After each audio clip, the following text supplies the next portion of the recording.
podcast, Mike, is always gently encouraging me to make TikToks, and I'm always kind of like, oh man. And he said, look, we're making these great, social videos that go out every week. They're shot vertically. They'd be perfect for TikTok.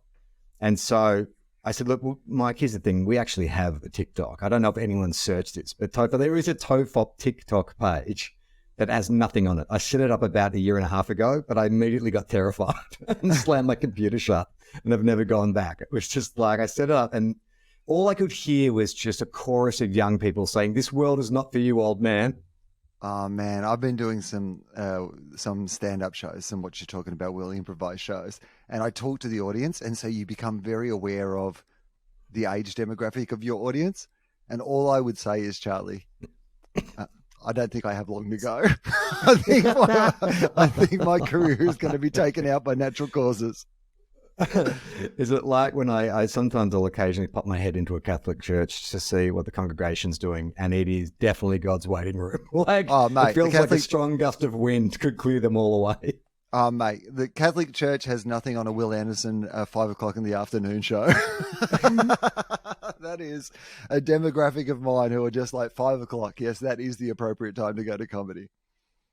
Do you think that's also a combo of you being kind of like Mr. ABC? Has that moniker ever been used to you, Mr. ABC or Will Anderson? I mean, I think I'm more the person who puts the C in ABC. I'm not sure that I've ever been Mr. ABC. I mean, I guess in a way, for years we had easily the kind of most popular, entertainment show on the network. So I guess if you were at a commercial network, then of course, yes, you would be Mr. Channel 9. You would be whoever it is, Scott Cam or Eddie Maguire or whatever. Who's Mr. Channel 7? Wasn't Andrew O'Keefe Mr. Channel 7 for a while? Mr. Channel 9? So yeah, Andrew O'Keefe was Mr. Channel 7 for a while. Larry Emder, Mr. Channel 7. Mr. Channel 7, yeah. I mean, would Daryl Summers have been Mr. Channel 9? I mean, Daryl Summers was definitely Mr. Channel 9 at the time. Graham Kennedy. What about Bert Newton, Mr. Channel 10? Mr. Channel 10. Even though he started at 9, though, didn't he, Bert? But he became we did Mr. all Channel of it. 10. Yeah. Yeah. Yeah, who else has that? So, and I guess would it be Kerry O'Brien would be Mr. ABC, or who's like a beloved former? Bluey. Who's the biggest? Bluey. Yeah, definitely. Bluey is Mr. ABC. Oh, no, I remember 3 years ago, we did a running joke about how Bluey's your biggest rival and blah, blah, blah. And we all made fun of the fact that, this cartoon dog is a rival. But now, Will, Bluey has won over your trusted friend, Charlie Clausen. I love that show. I mean, I know everyone says that it's the greatest show, but it seriously is some of the best writing on television. It is there is no shame. I don't know if you ever felt embarrassed that you're being beaten by a cartoon dog. I can tell you, Will, there's no shame in being beaten by that cartoon dog. It is as good as The Simpsons. It is that good, the writing on that show. I saw Dave McCormack, former lead singer of Custard, Dave McCormack, who is he Bluey's dad in the show? Is that who he voices in the show? Bandit Healer. So, firstly, I've never seen Bluey because I am an adult with no children. So I've never watched Bluey, despite the fact that people told me that I still probably would quite enjoy Bluey. I have never seen an episode of Bluey. It has been funny to me for years. I would never think that anyone who doesn't have kids should watch it. I think if you do, that's great. But I think that the entry point of being a parent is what makes it so great, because it's all about parenting. It's all about families and stuff. It's sort of, Bandit is the perfect example of what a father could be.